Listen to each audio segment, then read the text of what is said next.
नमस्कार, कुसुम private tutorial में आपका स्वागत है। आज हम 8th स्टैंडर्ड का हिंदी का लेसन करेंगे, लकड़हारा और वन। उसके लेखक हैं अरविंद भटनागर जी। लकड़हारा का अर्थ होता है जो लकड़ियाँ काटता है, तो लकड़ियाँ काटने वाला, और वन का अर्थ होता है जंगल, फॉरेस्ट। पहले गद्य संबंधी पढ़ लेते हैं। प्रस्तुत एकांकी में लेखक ने मेहनत, ईमानदारी एवं छोटे परिवार का महत्व समझाया है। आपका कहना है कि पेड़ पौधों से हवा, पानी, फल मिलते हैं, अतः हमें पेड़ पौधों, वनों का संरक्षण करना चाहिए। ये लेसन हमें एकांकी के द्वारा दिया गया है, मतलब ड्रामा के हिसाब से हमें दिया गया है। तो इसमें पात्र है लकड़हारा, एक ग्रामीण व्यक्ति के रूप में भगवान, लकड़हारे की पत्नी और एक हरा भरा पेड़। ग्रामीण का अर्थ होता है गांव में रहने वाला, ठीक है। तो ग्रामीण व्यक्ति है, वो रूप उसका क्या है, ईश्वर के रूप में हमें बताया गया है।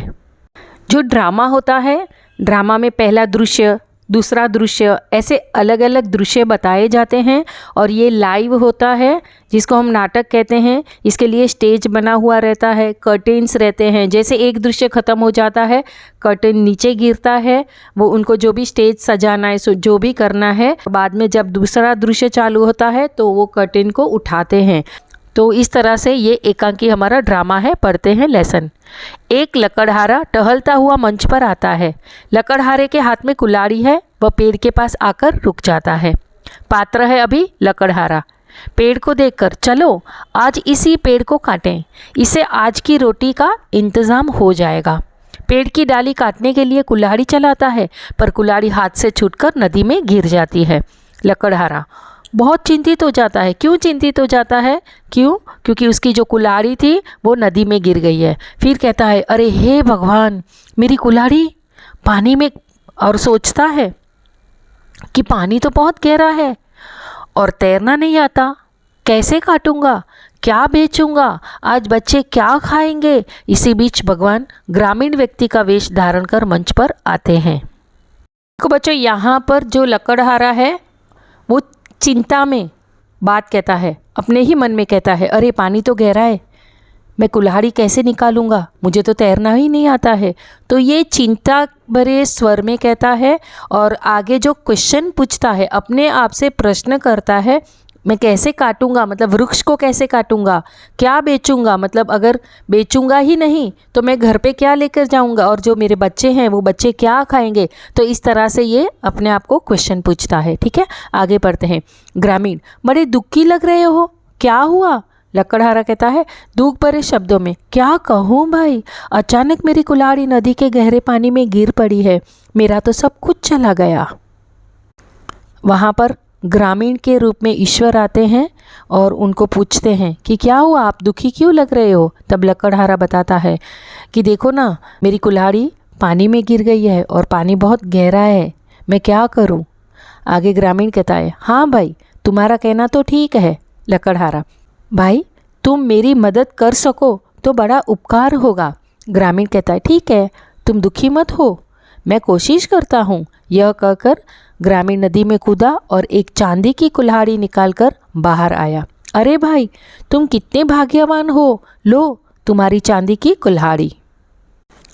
लकड़हारा, नहीं भाई, यह कुल्हाड़ी मेरी नहीं है। ग्रामीण, ठीक है। देखो बच्चों, यहाँ पर आपको पता चलता है कि भगवान एक ग्रामीण के रूप में आए थे। क्यों आए थे? क्योंकि उसकी परीक्षा लेना चाहते थे कि वो कितना ईमानदार है, कितना मेहनती है। इसके लिए जानबूझकर वो क्या करते हैं, नदी में से चांदी की कुल्हाड़ी लेकर आते हैं। तभी लकड़हारा कहता है, अरे नहीं भाई, ये मेरी कुल्हाड़ी नहीं है। मतलब इससे हमें पता चल जाता है कि लकड़हारा कितना ईमानदार था, ठीक है। आगे बढ़ते हैं। ठीक है, एक बार फिर कोशिश करता हूँ। नदी में फिर कूदता है और सोने की कुल्हाड़ी निकालकर बाहर आ जाता है। लकड़हारा आश्चर्य से, क्या कुल्हाड़ी मिल गई है भाई? ग्रामीण, हाँ मिल गई। तो यह सोने की कुल्हाड़ी? लकड़हारा, नहीं भाई, मैं तो बहुत गरीब हूँ, यह सोने की कुल्हाड़ी तो मेरी ही नहीं है। दुखी होकर, खैर जाने दो भाई, तुमने मेरे लिए कष्ट उठाए।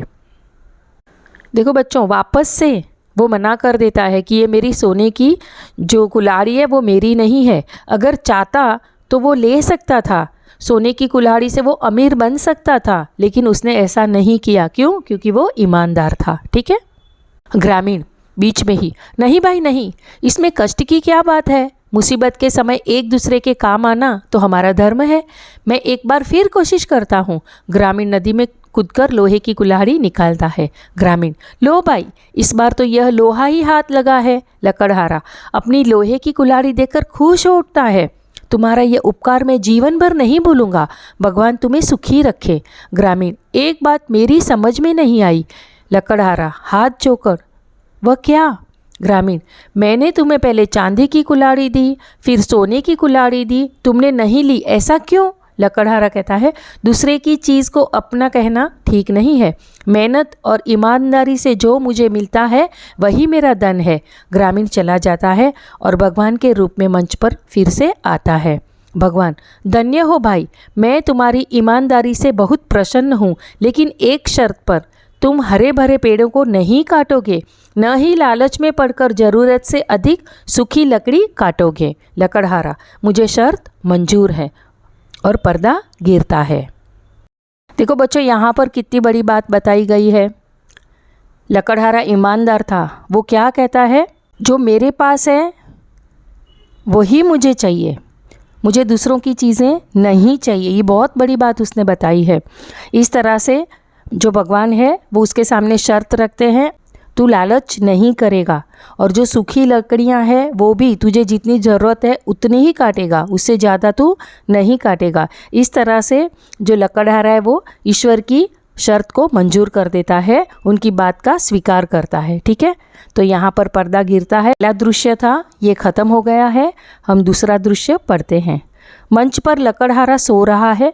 मंच के पीछे से उसकी पत्नी आवाज़ देती है। पत्नी कहती है, अरे रामू के बापू, घोड़े बेचकर सो रहे हो क्या? आज लकड़ी काटने नहीं जाना है? लकड़हारा, जाता हूँ भगवान। अपनी कुल्हाड़ी उठाकर जंगल की तरफ जाता है। मन ही मन सोचता है, जिधर देखो दूर तक जंगल का पता नहीं, जो थे वे कटते जा रहे हैं और उनकी जगह खड़े हो रहे हैं सीमेंट के जंगल। अचानक उसे चोट लगती है, वह चीख उठता है, फिर एक पेड़ की छांव में बैठ जाता है। आहा, कितनी ठंडी छाया है, सारी थकान दूर हो गई। देखो यहाँ पर अभी इनकी पत्नी आ गई है। तो पत्नी कहती है, क्या घोड़े बेचकर सो गए हो, मतलब निश्चिंत होकर तुम सो गए हो? तो कहता, नहीं मुझे जाना तो है। और फिर वो जंगल में जाता है, और जहाँ जंगल में जाता है वहाँ वो सोच रहा है, अरे अभी जंगल तो रहे नहीं है, सारे सीमेंट के जंगल हो गए हैं। अर्थात बच्चों, आपको पता चला इसमें कि जंगल काटकर हमने क्या कर दिया है, बड़ी बड़ी इमारतें बांध दी है। तो इसके लिए कहा है सीमेंट के जंगल। सोचते सोचते जा रहा है, तभी अचानक उसको एक चोट लग जाती है। तो वो चीखता है, चिल्लाता है, और पेड़ देखता है, पेड़ की छांव में नीचे बैठ जाता है और कहता है, अरे कितना अच्छा लग रहा है, ठंडी हवा आ रही है, जितनी भी मुझे थकान थी सारी थकान दूर हो गई है। हरे भरे पेड़ के नीचे से उठाकर अपनी कुल्हाड़ी संभालता है। चलो यही सही, इसे ही साफ करें। कुल्हाड़ी चलाने की मुद्रा में हाथ उठाता है। पेड़, अरे अरे यह क्या कर रहे हो? लकड़हारा चौंक कर, कौन? आसपास नज़र दौड़ाता है। पेड़, अरे भाई ये तो मैं हूँ। लकड़हारा डर कर, कौन? भूत? पेड़, डरो नहीं भाई, मैं तो पेड़ हूँ, पेड़ हूँ। लकड़हारा आश्चर्य से, पेड़, क्या तुम बोल भी सकते हो? पेड़, भाई मुझ में भी प्राण है, तो मुझ बेकसूर पर क्यों वार कर रहे हो? लकड़हारा, तो क्या करूं, 4-4 बच्चों को पालना पड़ता है, यही एक रास्ता है रोजी रोटी का। पेड़, अरे भाई, अधिक बच्चे होने के कारण परिवार में दुख तो आएगा ही, पर तुम कितने बदल गए हो, तुम यह भी भूल गए कि मैं ही तुम्हें जीने के लिए शुद्ध हवा, पानी और भोजन सभी कुछ देता हूँ। लकड़हारे ने ईश्वर के साथ शर्त मंजूर तो की थी, लेकिन अभी उसके बच्चे याद आ रहे हैं कि मेरे बच्चे भूखे होंगे, तो मुझे लकड़ियाँ तो काटनी ही पड़ेगी। इसके लिए जैसे ही वो पेड़ को काटने जाता है, वहाँ से आवाज़ आती है और पेड़ उनको समझाता है कि भाई अगर तुम मुझे काट दोगे तो कैसे चलेगा? क्यों? क्योंकि मैं आपको शुद्ध हवा देता हूँ, पानी देता हूँ और भोजन भी देता हूँ। तो इस तरह से पेड़ और लकड़हारे की बात होती है। लकड़हारा, यह तो तुम्हारा काम है, इसमें उपकार की क्या बात है? पेड़, मैंने कब कहा उपकार है भाई, पर यह तो तुम अच्छी तरह जानते हो कि बिना हवा के मनुष्य जिंदा नहीं रह सकता। उसे सांस लेने के लिए शुद्ध हवा तो चाहिए ही, और हवा को शुद्ध करने का काम मैं ही करता हूँ। लकड़हारा: ठीक है, पर मेरे सामने भी तो समस्या है। पेड़: यदि तुम हमें काटते रहे तो ये बेचारे वन्य पशु कहाँ जाएंगे? क्या तुम अपने स्वार्थ के लिए उनका घर उजाड़ दोगे? लकड़हारा: तो फिर क्या मैं अपना घर उजाड़ दूं? पेड़: मेरा मतलब यह नहीं है। यदि तुम इसी तरह हमें काटते रहे तो अच्छी वर्षा कैसे आएगी? और एक दिन ऐसे करके वो बात को छोड़ देता है। आगे लकड़हारा: तुम्हारी बात तो ठीक है, पर अब तुम ही बताओ मैं क्या करूं? पेड़: कम से कम अपने हाथों अपने ही पैरों पर कुल्हाड़ी तो मत मारो। कभी हरा भरा पेड़ मत काटो, उन्हें अपने बच्चों के समान पालो ताकि चारों ओर हरियाली छाई रहे। लकड़हारा हामी भरता है और उसी समय पर्दा गिरता है। को यहाँ पर बहुत बड़ी बात पेड़ ने बताई है कि अगर तुम्हारा परिवार बड़ा है तो फिर तुम खुश नहीं रह सकते हो। क्यों? अगर परिवार बड़ा रहेगा तो उसके लिए हमें ज़्यादा कमाना पड़ेगा और हम किसी का भी अच्छे से परवरिश नहीं कर पाएंगे। इसीलिए लकड़हारे को वो समझाता है कि आज के ज़माने में बड़ा परिवार नहीं चाहिए। तो इस तरह से पेड़ लकड़हारे को समझाता है, अर्थात मनुष्य को वो समझाना चाहता है कि तुम ही अपने पाँव पर कुल्हाड़ी क्यों मारते हो? अगर हम नहीं रहेंगे तो आप कैसे जिंदा रह सकोगे? ऐसे पेड़ अच्छे से लकड़हारे को समझाता है कि अरे पेड़ों को भी अपने बच्चे के समान पालो ताकि चारों ओर हरियाली छा जाए। और लकड़हारा हाँ करके चला जाता है और उसी समय पर्दा गिरता है। यहाँ पर हमारा जो दूसरा दृश्य था वो भी ख़त्म हो गया है। पर ये लेसन से हमें क्या समझ में आया कि जो पेड़ हैं, वृक्ष हैं, वो हमारे मित्र हैं। उनको हमें संभाल कर रखना चाहिए, उनकी रक्षा करनी चाहिए और नए नए पेड़ हमें लगाने चाहिए। इसके अलावा मेहनत और ईमानदारी से ही व्यक्ति को जीवन में सफलता मिलती है। और छोटा परिवार सुखी परिवार होता है। परिवार को छोटा रखने में सभी को योगदान देना चाहिए।